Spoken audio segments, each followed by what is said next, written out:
¿Qué hubiese pasado si entraba ese zapatazo de Sartori que devolvió el palo? ¿Qué hubiese pasado si Amarfield no se resbalaba en esa ejecución frente al arquero?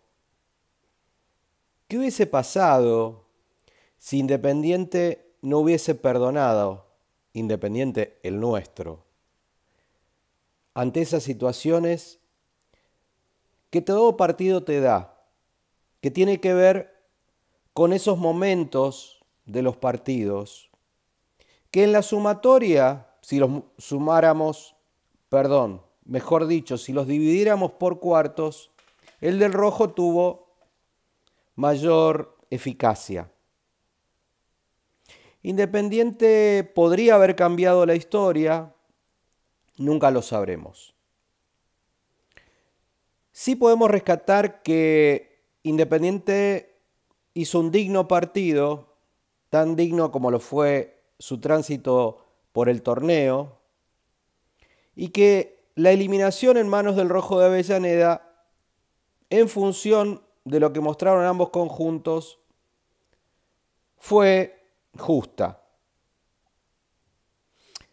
Por supuesto, no podemos dejar de mencionar la actuación del árbitro Mastrangelo, porque tuvo incidencias e implicancias en el resultado final. Porque como todos los árbitros, cuando un equipo del interior o un equipo relativamente menos apto en los papeles enfrenta a uno de los grandes históricos del fútbol argentino, siempre hay esas pequeñas contemplaciones para con los objetivos del equipo grande, entre comillas.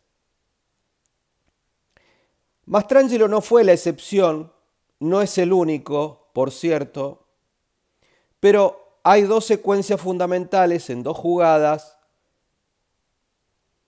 Una, la previa al gol de Montiel, golazo por supuesta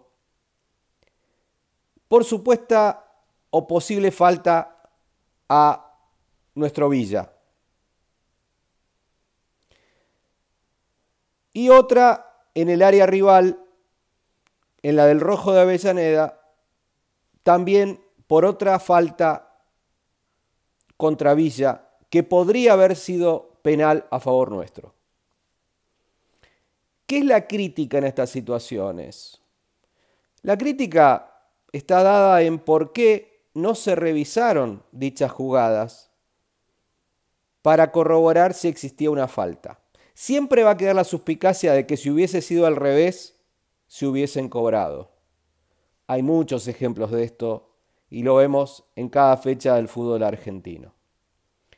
¿Podemos decir que por estas jugadas Independiente, el nuestro, perdió el partido? No.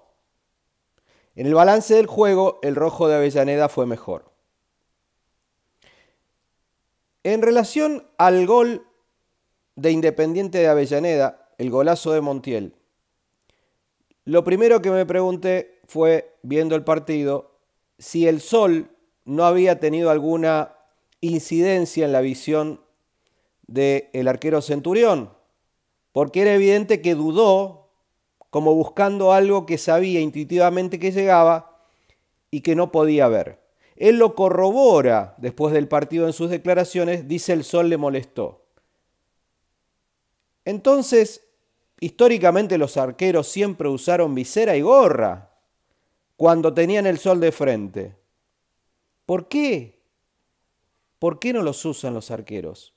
¿Podría haber Centurión evitado la caída del arco? No lo sé, no lo sabremos tampoco en esto de los interrogantes, de lo que habría podido pasar en este partido sin estos avatares del mismo. Pero seguramente la reacción hubiese estado, y en el gran momento de Centurión, ¿por qué no haber podido evitar la caída del arco? Independiente salió con un esquema clásico cuando juega de visitante, pero con un aditamento que demuestra que Berti observó lo que veníamos recalcando en estas charlas virtuales que tenemos, que a Independiente le costaba el tránsito de los rivales cuando estos se situaban a espaldas de los mediocampistas y enfrentaban a nuestros defensores. Berti decide que los del medio jueguen más cerca de las defensas y avancen, sí, con mayor campo visual, con los riesgos que eso implica, por ejemplo, los remates de media distancia, que los habíamos sufrido ya contra Defensa y Justicia, y que Independiente, el de Avellaneda, trató también de usufructuar. Pero sin embargo no fue con los mismos éxitos, porque el planteo, considero yo, dio sus resultados. Claro, el planteo no puede tapar las carencias que tienen que ver con la calidad técnica de los jugadores. Por eso, las puntas de Independiente, los puntos justamente más flacos durante el torneo, nuevamente dieron muestra de la permeabilidad por estos sectores. Fueron un problema constante durante el certamen los marcadores de punta de Independiente. Tanto es así que el mismo Berti trató de modificar estos esquemas, modificando jugadores, tratando de encontrar aquellos que dieran mejor piné a lo que necesitaba el equipo. No se consiguió nunca, y si a esto le agregamos movimientos tácticos estratégicos, como los que el equipo de Bacari nos hizo padecer, bueno, la cosa se complicó sobremanera. A Valenti se lo comieron por su andarivel, con las subidas de Montiel, con las corridas de Millán,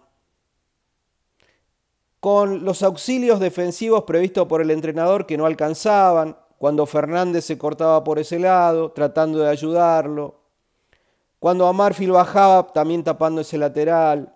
Lo mismo ocurrió por el lado de Gómez, porque estos mismos intérpretes de Independiente de Avellaneda hacían la rotación de sector y atacaban con periodicidades de minutos por la izquierda o por la derecha. A Independiente le costaba el tránsito defensivo porque el hostigamiento era grande. Además, pasó otra cosa, que estos jugadores, muchos venidos de las divisiones menores, les cuesta adaptarse a estos escenarios tan grandes. Bottari lo sintió en el primer tiempo, Amarfil lo sintió en el primer tiempo, Fernández lo sintió todos los minutos que tuvo en cancha. Porque además, en el caso de Fernández, que tiene gran técnica, pero que le falta condición física para adaptarse a la primera división, se nota y mucho. Son muchas ventajas ante este equipo. Independiente, sin embargo, maneja el resultado porque tiene un gran adiestrador y porque sus jugadores se someten a esta exigencia táctica.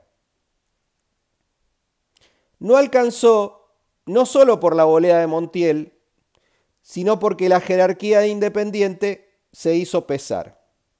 Cuando Berti decide cambiar al 4-2-4 para dar ingreso a Retamar, para dar ingreso a Sequeira, para volcar y quemar todo en pos del empate que nos permitiese llegar a una definición por penales, nuevamente se nota esta endeblez de las individualidades, como el Retamar que menciono, que no alcanzan a dar la talla en este tipo de partidos. Solamente Villa, con sus atributos innegables y el ir para adelante, podían presagiar algo distinto.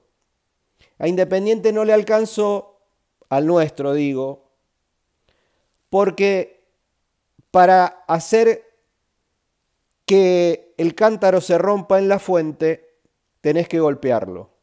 Independiente no llegó con la suficiente asiduidad, Independiente, el nuestro, como para torcer el rumbo de esta historia. Esto no quita el papel dignísimo que se llevó adelante durante este torneo, el acabado que estos jugadores llevaron adelante, la inteligencia del entrenador, el lugar en el mundo que encuentra Berti cuando uno ve sus antecedentes históricos en su trayectoria como entrenador. Evidentemente Independiente Rivadavia es la casa del Loco Berti, donde obtuvo sus mejores resultados y donde más del 60% de positividad en los registros indican algo y mucho. A Independiente le queda la Copa Argentina, a Independiente el nuestro. Un partido difícil contra un platense que sí pudo romper el hechizo de estos octavos de final, dejando en el camino nada más y nada menos que a Racing Club, a quien nos veremos en Copa Argentina y probablemente después en otra fase nos encontramos con algún otro equipo de la divisional del ascenso, como el Central Córdoba de Rosario, el histórico de Karlovich. Queda para seguir procurando un escenario donde ya nos olvidamos, pero nos olvidemos para siempre del tema del descenso y empecemos a pensar en las copas internacionales. ¿Se pueden estos objetivos? Creo que sí. Creo que faltan ahora sí hombres de categoría de primera que refuercen el andamiaje central de esta estructura que no se debe desarmar. Y creo que estos hombres a los cuales les falta rodaje en primera tienen capacidad para estar en primera y hay que darles tiempo. Pero para esto va a haber que mecharlos con jugadores de categoría superior. Ojalá se pudiese quedar Villa. Creo que el ciclo está cerca de ser concluido por las innegables necesidades de un jugador que está pidiendo pista en otros ámbitos y que por circunstancias de su vida personal lo tuvimos y lo tenemos hasta hoy jugando en el verde césped del Gargantini. Como verán por mi tono de voz, estoy afligido por la derrota. Estoy conforme por lo que hizo Independiente Rivadavia en este torneo. Me voy orgulloso de estos jugadores y de este cuerpo técnico. Y por supuesto, seguimos acompañando con la esperanza intacta, que es eterna, de ver al azul en competencias internacionales y defendiendo en el lugar que sea la rica histórica tradición azul de la garra, la fuerza, el coraje y el ganar, para sobrellevar todo eso que vos tenés a tus espaldas y que se disipa como por arte de magia cuando el azul entra a la cancha. Gracias por haberme acompañado en este torneo. La seguimos en el próximo, en Copa Argentina, y donde nos encuentre jugando Independiente, nuestro Independiente Rivadavia, allí vamos a estar así, a la distancia virtual, pero cerca del corazón, entre los hinchas azules que nos acompañamos y nos necesitamos mutuamente para cantar con el corazón la gloria eterna del azul del parque. Suscríbete si aún no lo has hecho para que no te pierdas el contenido y comentame todo lo que vos creas necesario desahogarte de lo que pasó en la tarde de Avellaneda. Derrota azul, triunfo eterno para nuestro glorioso Independiente Rivadavia. Saludos y abrazo azul.